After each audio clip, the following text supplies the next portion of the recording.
Hey guys, it's Rick from Project Mapleseed. Just wanted to put a video tutorial together in response to some questions we've been getting online about the USGI Sling, why we use it and how to rig it up in loop sling fashion the way we teach at Project Mapleseed. Hopefully this video is going to answer some of those questions and show folks how to rig it up the way we teach it at Mapleseed.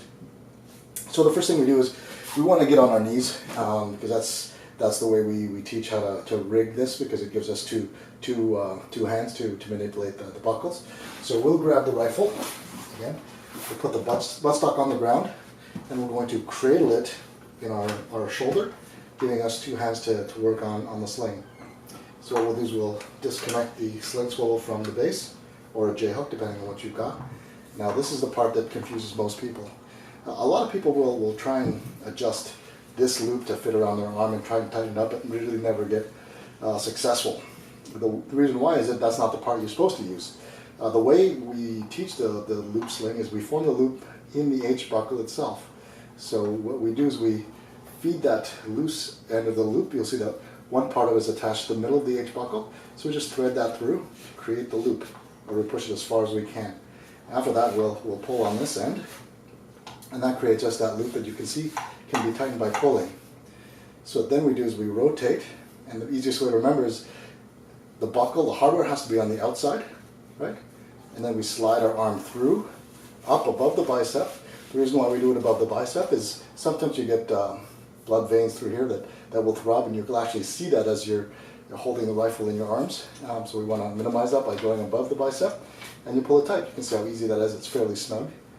And at this point, you just grab your arm, put it on top of the sling, and then slide it under the handguard of your rifle. At this point, you can raise your stock to your shoulder, and that's how you use a loop sling. This will work for prone as well. So if I want to get into prone position, I'll take my trigger hand, put it on the ground, grab my elbow, drop down, and there I go.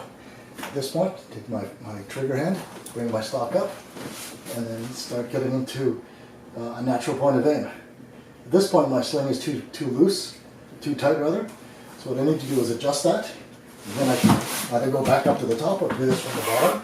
But I'll show you another feature why we use the USGI Sling, because it's easy to adjust. Pulling up on it releases that and lets me just quickly pull that down, get an extra inch of clearance, push that back down, and it's good to go.